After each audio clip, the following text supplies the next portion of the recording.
नमस्कार, आदाब, सत श्री अकाल, जय भीम, जोहार।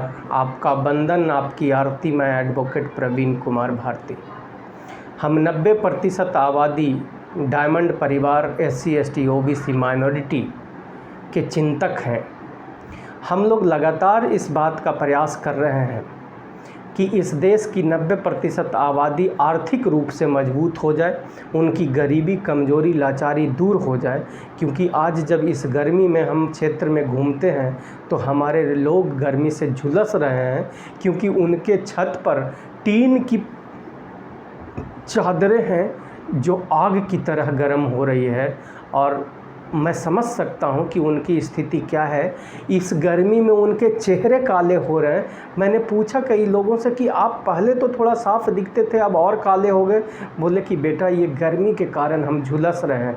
और ये सच्चाई है कि हमारे लोग को गरीब इतना कर दिया गया है कि वो गर्मी में झुलस रहे हैं।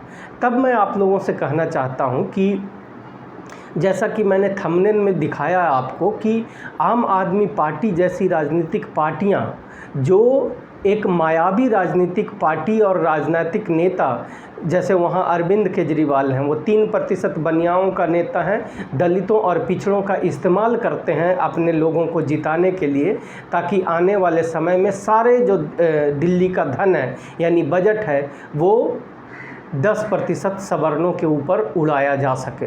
आप इसीलिए देखोगे कि गरीब और कमज़ोर जो SC ST OBC के लोग हैं, 76,000 करोड़ में अगर इनकी हिस्सेदारी देखी जाए तो 76,000 करोड़ में कम से कम 64,000 करोड़ का मिनिस्ट्री जो है SC ST OBC माइनॉरिटी के लोगों को मिलना चाहिए था। लेकिन इस ब्राह्मणवादी मानसिकता के दिल्ली के मुख्यमंत्री ने किसको दे दिया? वो सारे जातिवादी मानसिकता के सवर्णों को दे दिया, जिनकी आबादी 3% और 5% है। तब हम लोग गरीब हैं। तो तब मैं आप लोगों को ये बताना चाहता हूँ कि देखिए, हम लोगों के साथ आप देखोगे कि जब हमारे बच्चों के साथ अन्याय होता है। अन्याय किस प्रकार का होता है? दिल्ली में आपका बेटा नौकरी करने जाएगा, पढ़ने लिखने के बाद उसको रोज़गार नहीं मिलेगा, और जब रोज़गार मिलेगा तो कैसा मिलेगा रोज़गार? ठेकेदारी पर। अब ठेके पे जब रोज़गार दिल्ली में मिलता है तो क्या होता है? आप जाओगे, ठेकेदार आपको कहेगा कि देखो 20,000 रुपया सैलरी मिलेगी आपको, 20,000 आपके अकाउंट में तो आएगा, लेकिन जैसे ही मैं अकाउंट में दूंगा उसके बाद उसको निकाल करके 10,000 रुपया आपको मुझे देना पड़ेगा, तब मैं आपको नौकरी पे रखूँगा। वो ठेकेदार कौन होगा? वही 10% वाला जातिवादी मानसिकता का सवर्ण होगा। फिर आपको बताता हूँ, उसके बाद दूसरा तरीका ये भी है कि या तो 20,000 की नौकरी लेना है तो 2.5 लाख रुपया पहले दे दो, या 1 लाख रुपया 50,000 रुपया पहले दे दो, और उसके बाद तुमको नौकरी ज्वाइन कराएंगे। और ये नौकरी कितने दिनों का होता है भाई? 12 महीने का, 11 महीने का। और जैसे ही वो ठेकेदार बदल गया तो आपका वो 2.5 लाख रुपया, समझो कि मेहनत आपने करके उस ब्राह्मणवादी जातिवादी मानसिकता के सवर्ण का घर भरने का काम किया। इसीलिए हर जगह इन जातिवादी मानसिकता, जो अरविंद केजरीवाल के मंचों पर जिन लोगों को देख रहे हो, उन लोगों ने सारे ठेकेदार को जातिवादी सवर्णों को बनाया है ताकि उनके घर भर सकें, और दलितों के घर जो है उनके खून पसीने की कमाई ये लोग उसको चूस सकें। तो इसीलिए इस प्रकार की जातिवादी व्यवस्था इन लोगों ने बनाया है। तब मैंने आपको बताया कि देखो, मंच पे भरे हुए जातिवादी सवर्ण हैं, और नीचे सारे कौन लोग हैं? नीचे सारे 90% वाले लोग हैं। उनकी संख्या 100 में 95, वहाँ पे अगर जाके गिनोगे तो आपको दिख जाएगी। तो तब मैं आप लोगों को कहना चाहता हूँ कि देखिए, आज जब मैं क्षेत्रों में घूमता हूँ तो लोग गर्मी के कारण झुलस रहे हैं। उस झुलसने के कारण जो है वो यही है कि हमको सरकारी नौकरी मिलनी चाहिए थी।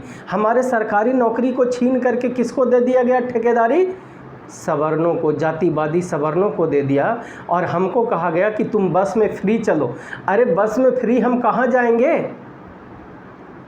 जो अगर किसी व्यक्ति के घर में दिल्ली में मान लो कि 25 लाख 30 लाख, जैसे मान लो कि अरविंद केजरीवाल ने कहा कि दिल्ली में हमने 12 से 14 लाख लोगों के नौकरियां दी, हमने उस पर सर्वे करवाया, तो एक वार्ड में जब मैं घूमता हूं तो मुझे 50, जो मैं मैक्सिमम आपको बता रहा हूं, ज़्यादा बढ़ा करके 50 लोग भी ऐसे नहीं मिलते हैं जो ये कहते हैं कि हमको दिल्ली सरकार से किसी प्रकार का नौकरी या रोजगार का साधन मिला है। नहीं मिलते हैं मुझे ऐसे लोग। इसका मतलब इसने 12.5 लाख से 14 लाख लोगों को नौकरी देने का दंभ भरा, उसने नंबर बताया, और मिलता है 12 से 14 हज़ार लोग भी नहीं। तो ये है समस्या। तो तब मैं आप लोगों को कहता हूं कि आपके गरीबी कमजोरी, अरे कितना महीने में हमारी महिलाएं चल लेती होगी बस में? 100 रुपया, 200 रुपया, 400 रुपया का बिजली बिल, पानी, ये कितना मिला जुला के 1000, 2000, 4000 में सिमट जाएगा।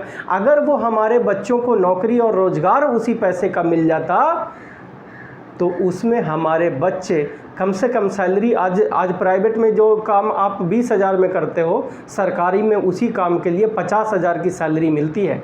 तो ये सारे ब्राह्मणवादी लोग, जो जातिवादी मानसिकता के जो ये लोग हैं, इन लोगों ने सरकारी जितनी भी 4th ग्रेड की नौकरियां थी उसको, उन नौकरियों को प्राइवेट करवा करके और हमारे लोगों को बस में फ्री किराया का एक प्रलोभन दिया। हालांकि वो भी हमारे ही पैसे से है, ऐसा नहीं है कि वो फ्री में है। वो हम लोग जो दाल चावल रोटी जो खरीदते हैं, कोई भी सामान जो हम खरीदते हैं उस पर टैक्स देते हैं, उसी पैसा का हम लोग को दिया जा रहा है। और बाकी जो हमारे नौकरी की सैलरी होनी चाहिए थी 50,000, वो 5,000 और 10,000 में हम काम करने को मजबूर हैं। तो अगर इन मजबूरियों से बाहर निकलना चाहते हो, अगर आप अपनी आर्थिक स्थिति को बेहतर बनाना चाहते हो, अगर आपके घर में पढ़े लिखे बच्चे जो बेरोजगार हैं उनको रोजगार दिलाना चाहते हो, तो मेरे SC ST OBC माइनॉरिटी के लोगों, डायमंड परिवार के लोगों, आज से एक कसम खा लो कि किसी भी कीमत पे आम आदमी पार्टी और BJP जैसी राजनीतिक पार्टियों को वोट नहीं देंगे। क्योंकि अगर इनको हमने वोट दिया तो ये हमारे बच्चों की नौकरी छीन के ठेकेदार बना देंगे, जो उनका घर भरने का काम करेंगे। तो वोट देना किसको है? वोट सिर्फ और सिर्फ उसको देना है जो SC ST OBC माइनॉरिटी का होगा, 90% का होगा, और उसमें से जो भले ही कोई निर्दलीय खड़ा हो जाए, लेकिन उसे डायमंड परिवार यानी SC ST OBC माइनॉरिटी के विकास की विचारधारा अगर समझ में आता है तो हम लोगों को उसको वोट देना चाहिए।